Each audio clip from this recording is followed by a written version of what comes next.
कोरमा थाना क्षेत्र के डी कुसुम्भा गांव की एक 26 वर्षीय महिला आराधना देवी अपने 3 मासूम बच्चों और दृष्टिहीन पति को छोड़कर कहीं गायब हो गई। पति ने खोजबीन शुरू की, लेकिन महिला का कोई पता नहीं चलने पर पति ने एसपी कार्यालय पहुंचकर एसपी कार्तिकेय शर्मा से पत्नी की सकुशल वापसी की गुहार लगाई है। डी कुसुम्भा गांव निवासी महिला का पति का नाम रामाशीष कुमार है, जो दृष्टिहीन है और पुरैना मध्य विद्यालय में शिक्षक के रूप में कार्यरत है।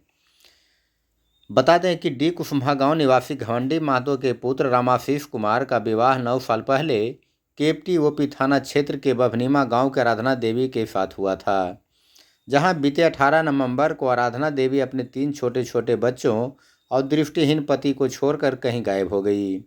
उसके चले जाने से मासूम बच्चे का रो रो कर बुरा हाल है।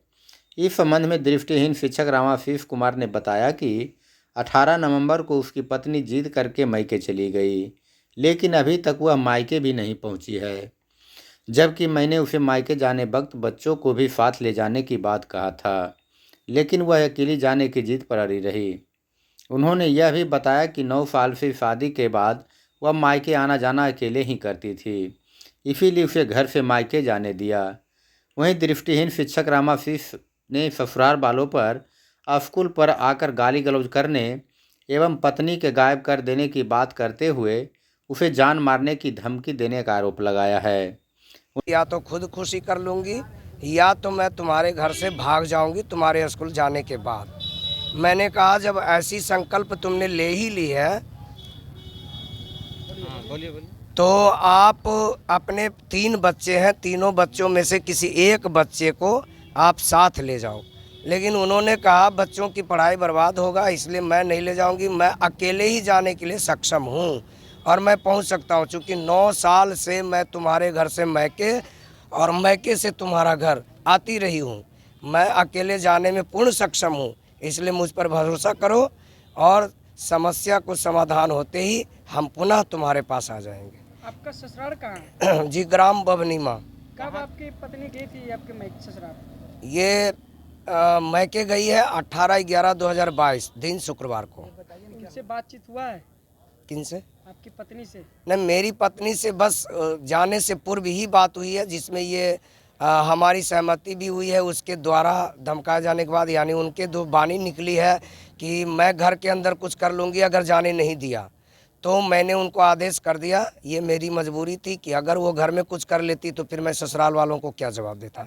अब तो वो 3 दिन से अब तक मिली ही नहीं, वो मैके गई ही नहीं। आप आवेदन कहाँ दिए थे? जी, आवेदन कहाँ दिए थे?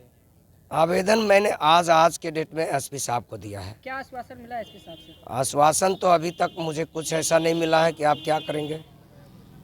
मेरे ससुराल वालों ने शनिवार को ही मेरे विरुद्ध मर्डर केस का कंप्लेंट कोरमा थाना को कर दिया है। मैं जी, क्या लग रहा है आपको कि कहीं पे मायके नहीं गया है?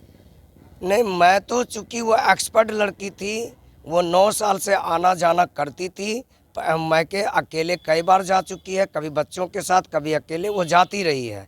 तो मुझे ऐसा यकीन नहीं था कि वो नहरा नहीं पहुँचेगी, और वो नहरा नहीं पहुँची। ये ससुराल वालों की रिपोर्ट है। ससुराल वालों ने मुझे बताया कि अब तक मैके नहीं पहुंची। शुक्रवार रात तक मैंने ये इंतज़ार करता रहा।